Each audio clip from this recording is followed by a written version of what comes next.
So now that Help to Buy has ended, lots of people are wondering how they're going to get on the property ladder without. So I've got a couple of suggestions for you.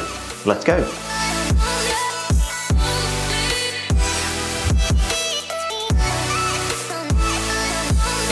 Hey everyone, welcome back to the channel. My name is Adam, your expert mortgage broker, and today we're talking about the end of Help to Buy and what we can do next. If you find today's video useful, please give us a thumbs up and subscribe to the channel. As always, it really helps. Thank you.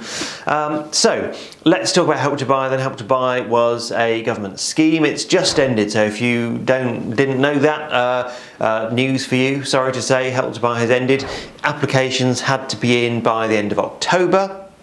Completion deadline is March 23, I think. So you've got to have moved in by then. I think you'll probably get extensions if house isn't ready and things, but yeah, basically it's March 23. So no more new Help to Buy applications. Now, at the moment, at time of recording this video, early November, there isn't anything replacing it. There is like a Help to Buy new build, not a new build, self-build thing, which I've seen. I don't know actually much detail about that. I'll find out and do a video on it. But yes, there is something like that, but that means building your own house, which obviously most of us haven't got the time, energy or money to do. So at the moment there's no direct replacement for Help to Buy. I'm sure there will be in due time, but we don't know what that's going to be yet. I think we're going to need to wait and see what happens with the economy and what the government's plan is for housing and things. So right here, right now, there's no direct Help to Buy replacement. So for now, the way I see it, we've got a couple of decent options to replace Help to Buy for you. So the first is just buy a non-new build house with a 5% deposit. So with Help to Buy, it was a government scheme. You put in 5% deposit. They lent you 20% for anyone thinking it was a gift of the government. It wasn't. It was definitely a loan. You have to pay it back and then some, as we're finding out nowadays. But the government lent you some money. You had 5% deposit. So you can get a normal mortgage as a first-time buyer, as a homeowner currently. If you're buying a house, you can get a mortgage with 5% deposit. I've said that on lots and lots of videos before.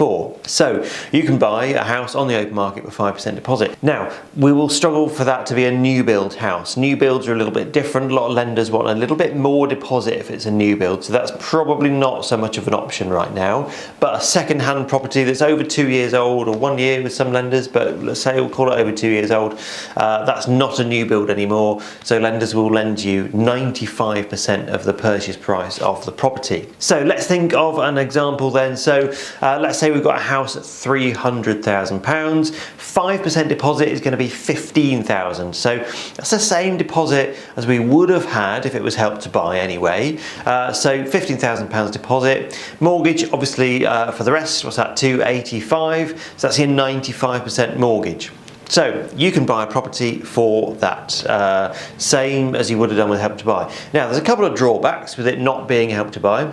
The first is the purchase price and affordability. So with the government lending you 20% on top, you know, you could kind of take your mortgage amount and then add on a bit because the government were lending it to you.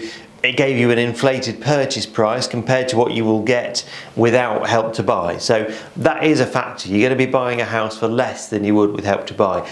But the good news, and there is good news on that, is that you own all of it. Well, with the mortgage obviously, but you own all of it. With Help to Buy, there's a video on the channel about Help to Buy if you're interested in watching that now. It's obviously irrelevant now, but with Help to Buy, you have to pay that 20% back, but it's 20% of the property value, not just what you borrowed in the first place. So that can be an inflated amount to pay back. Anyway, that's a different story. So we've got a normal property, 5% deposit, 95% mortgage for the rest. And so that is going to be, it's going to be a higher monthly payment than Help to Buy. So again, that's not ideal, but I would much rather, I would much rather pay a higher monthly payment and own a property 100% myself with the help of a mortgage, rather than know that I've got to somehow come up with the money for Help to Buy. That's just me, Help to Buy was good. I actually did Help to Buy a few years ago. We remortgaged to pay it off as quick as possible because that's the best thing to do with Help to Buy. Go and watch the video about that if you want to know more. Yeah, so owning property 100% yourself, in my opinion, is absolutely the way to go if we can. So we can do that with 5% deposit. Let's just stress again though that that house is going to have to be not a new build really. It's going to have to be a second-hand property, more than 2 years old, which obviously you know, houses on Rightmove that have been lived in are going to be lived in for a couple of years probably. Obviously there are exceptions to that, but we're going to need to buy a non-new build house for that to work. The second thought I've got for you is shared ownership. Now shared ownership is a little bit different. It's not for everyone.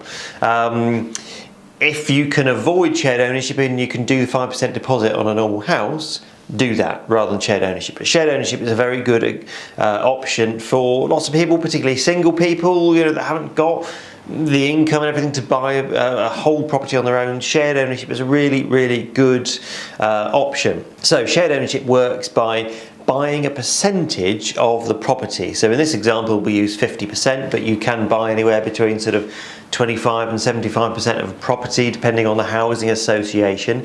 It's the housing association that own the other percentage, so let's say the other half. So let's have that same house. This is going to be a new build, or can be a new build. It doesn't have to be. You do sometimes get second-hand shared ownership properties coming up for sale. They do exist, but it's probably more common that you're going to find new builds. But so let's take that same house, £300,000. Let's assume the share that you're going to buy is 50%. So that's obviously £150,000. So then we've got 5% deposit on that share. So that is obviously £7,500. So that's your 5%. So compared to buying the property with 5% deposit outright, it's half the deposit, you know, 7,500. Much more achievable for a lot of people. You know, by the time you've got your fees and costs and things in there, you can probably buy it with 10-ish thousand, depending on your situation and stamp duty and things. But yeah, sort of 10-ish thousand is going to get you into that property. Now, because you only own half of your shared ownership property, you need to rent the other half. So that's the thing with shared ownership. You buy half, you rent half, or whatever percentage it is. You buy some and you rent the rest. So with that rent, it's not going to be like renting off a private landlord. You know, it's not going to be that much. It depends on the housing association, the area where you are in the house and everything, how much that's going to be. So I'm not giving you any kind of monetary examples with this. It will be less though than the mortgage would be if you were buying the property outright with 95% mortgage. It's going to be less because it's shared ownership. Shared ownership is designed to be more affordable. It's affordable housing. So you buy the share, you put in your 5% deposit, you take a mortgage for the rest, so you pay your mortgage payment, and then you rent the other part of the property that you're not buying. So altogether then as your total monthly outgoing. Then in the future you can, well, you could just sell your share, you could sell the shared ownership and buy somewhere else. You can also do what we call staircasing. Now, if you want more information on shared ownership, subscribe to the channel because I'm going to do a video specifically about shared ownership in the next few weeks. So subscribe to the channel, you won't miss it. But for now, let's just say, yeah, you can do what we call staircasing. You can buy more of the property in time. So let's say you start with 50% of the property, and in a few years' time, you want to buy a bit more and take your share up to 75%. And a few years later on, you buy the rest of it, or you could just buy the rest of it all in one go. We help a lot of people do that.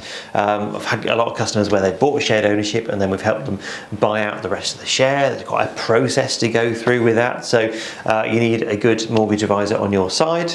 But anyway, I digress. That's for the future. Right now you can buy a shared ownership property with a much smaller deposit. Now, it goes without saying that the more deposit we've got, the better. Obviously it's better to put in 10 or 15 or 20, it's better to put in more deposit than 5% because the rate is going to come down, the lender's risk is going to come down, so the rate is going to come down and then your monthly payments will come down.